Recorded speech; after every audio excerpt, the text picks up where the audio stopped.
GM.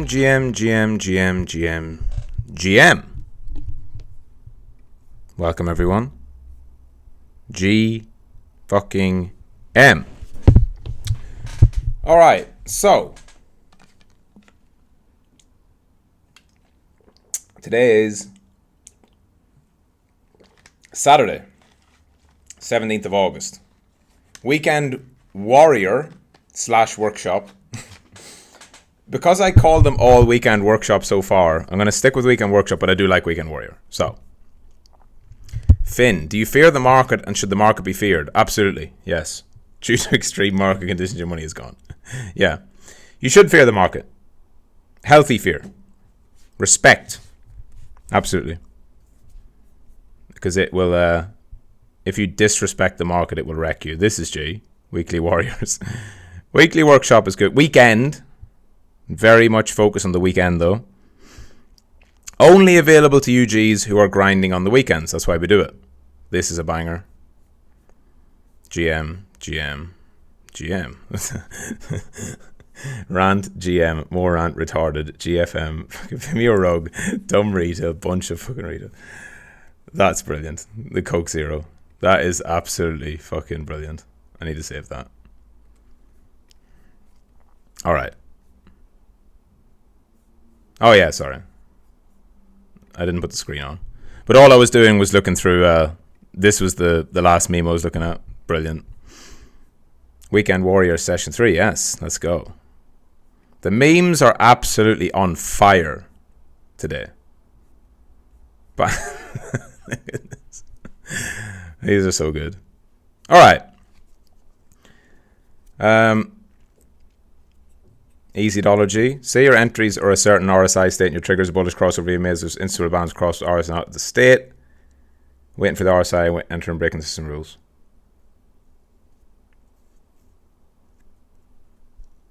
No. It's the opposite, bro. If your trigger signal is met but the condition is not there, wait for the condition. Yeah, of course. Of course. If you have rules, let's say you've got 2 rules, right? You have to wait for both of them to be met. Yeah. Because otherwise, if you're doing a moving average crossover plus RSI, if you don't wait for the RSI to signal, then it's just an RSI crossover, or sorry, it's just a moving average crossover system. So it's a totally different system, right?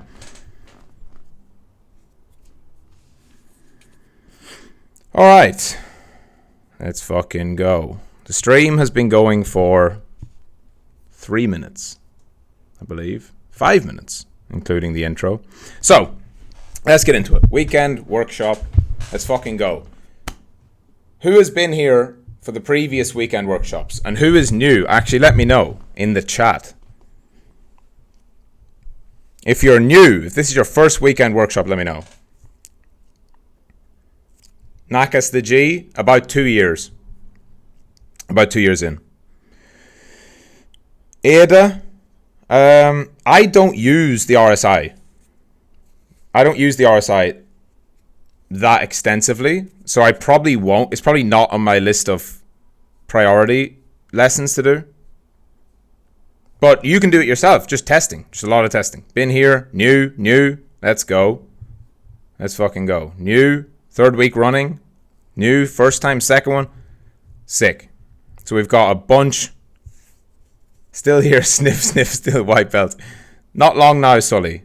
You got your system approved? It won't be long. It won't be long. Love it. Many new ones. Very good. And let's fucking do it. So. Apu on the rally. Buzz Lightyear Apu. So this Weekend Workshop is going to be about price behavior.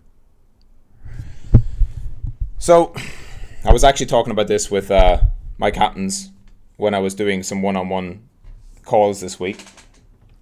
I think it was with Zaid, if I'm correct. Zaid can tell me. We were talking about price action itself. And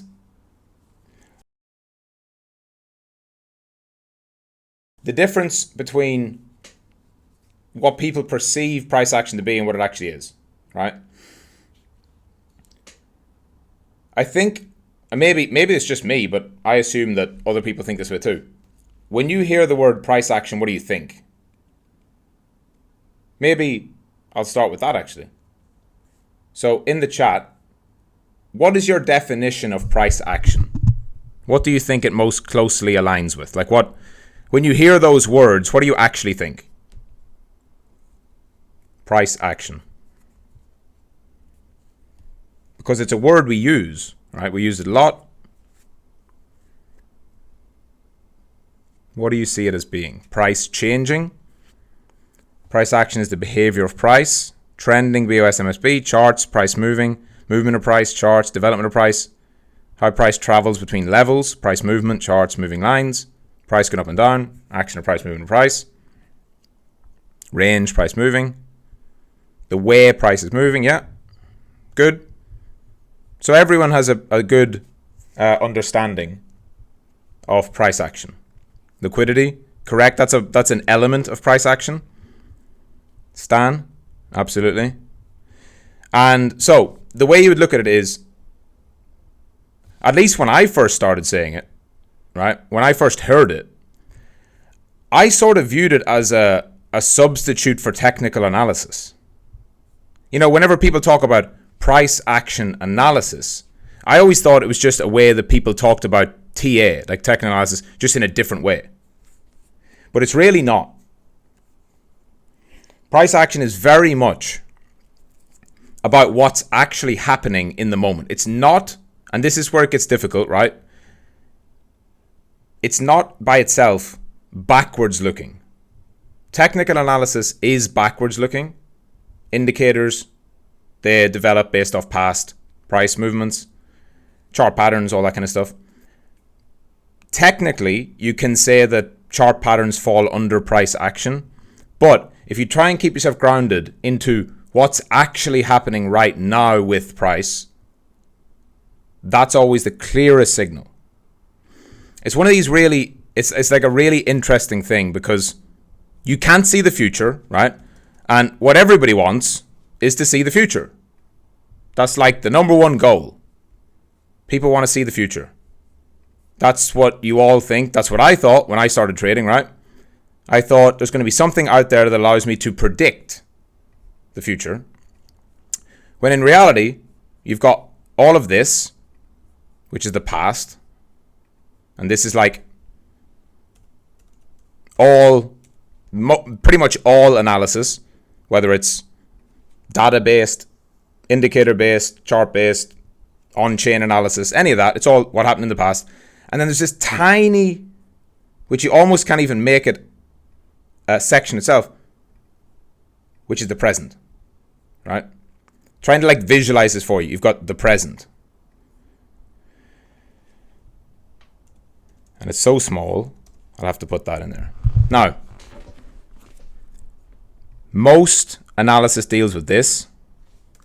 Price action itself is dealing with what's actually happening now.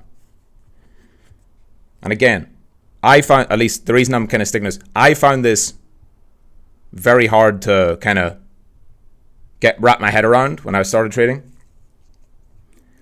Because when you think of price action, you also think of this, right? You think of all of these candles, right? Everything you do on a chart is looking at the past. You have to try as much as possible to focus on the present, whether it's a 1 hour chart, a 1 day chart, a 1 minute chart, it doesn't matter. You try to keep your attention as much as possible here, right? In the present. And you try to not put too much emphasis on the past. Does that make sense? You get that? Because what happens when you're too focused on the past, of course, is you see things that aren't really there. This is kind of like the common mistake that gets made with basic patterns, chart patterns, stuff like that. It's taking past price action and trying to project it into the future. Price action is the most objective form when looking at price. Yes. Naked trading, i.e. candles, supply and demand. moving a price in real time with respect to where the momentum of the market is going. Yeah. And that's why the title of this stream and this weekend workshop is Price Behavior. And the only reason, and this is now going to kind of wrap it into where we go, and we start off here, price behavior. Because I want to make this really clear at the beginning. This is price action. Price behavior equals price action. But the reason why I titled it price behavior is I wanted you to think, and I want your brain to think that it is different to what you've been learning before. Because as you'll see when I go through this, you are going to view the market, after this lesson, you're going to view the market in a different way. By understanding what causes these type of moves to happen and what tends to happen after. And that's the behavior. It's the psychology side.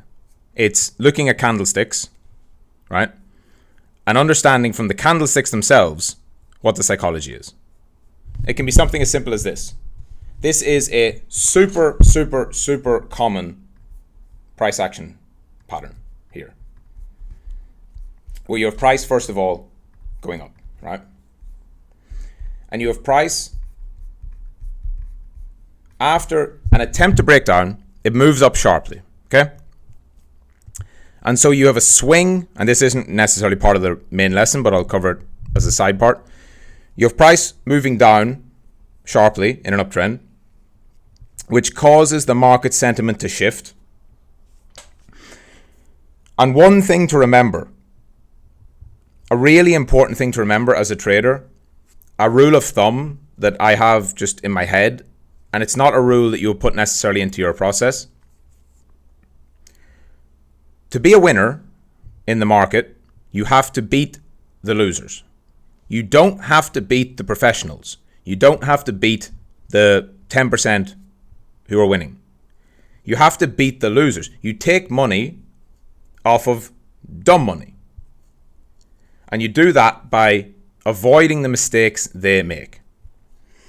And one way of doing that is if you take the last, pick a number, it could be 10 or 20 candles. That will be how the dumb money are thinking. Does that make sense? So, whenever price was here, right, the most recent candles have been bearish. It doesn't matter, by the way, what time frame it is, because you've got dumb money traders on a 1 minute chart, you've got dumb money traders on a 5, 15, 1 hour, 4 hour, 6 hour, 12, daily, weekly, monthly. Doesn't matter. A trader who trades on a daily time frame will almost always, a dumb money trader will almost always base their opinion off the most recent 3, 5, 7 days, right? Let's call it a swing trader who might take a trade on a 1 hour chart. They will base their opinion, their bias, whether subconsciously or consciously, they will base it off the last 5, 10 candles. Recency bias is one of the strongest forces in markets. This is why whenever the market goes up, you start to see all the bullish threads on Twitter. And all the podcasts suddenly have bullish titles and bullish thumbnails. And when the market goes down, you see the opposite. Once you understand that the market is highly reflexive and very much gripped by recency bias, you're in a better place to understand price action and price behavior from a psychological perspective. This is really important, by the way, because if the last week has been bearish, you'll see the YouTube podcasts coming out with bearish titles. The reason that happens is because those podcasts and any media is designed to be pushed to as wide an audience as possible, and it's designed to give them what they want. When we have a red week, when we have a bad week, people want to see bad news. They want to hear the bad news on the podcast. They want to hear from the supposed expert why things have gone down. And vice versa when it goes up. The reason I say that on a weekly basis is because, there's not podcasts or videos or content coming out every 10 hours. So this is where you see tweets, right? So, Bitcoin, daily chart. When we have a red week, go on YouTube. Go to the usual Moon Carl, Crypto, all these fucking morons whose audiences are pure dumb money. They will be absolutely 100% roundly bearish there. 1 week before, they were absolutely 100% bullish. Right?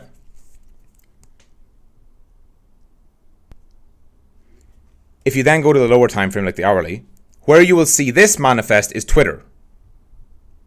Because if the market moves down, 3%, 4%, 5%, it's not enough for somebody to go and record a brand new YouTube video and get it uploaded within a few hours. But what they will do is they'll go and tweet. And remember, it's all about engagement. And the algo will push exactly what the crowd wants to see. By definition. Social media is exactly opposite of how a trader should think. Social media is designed to make you more biased. Social media is designed to put you even more into an echo chamber. And social media is designed to give you the opinions of everybody else. How does something go viral? Everybody watches it. Everybody reads it.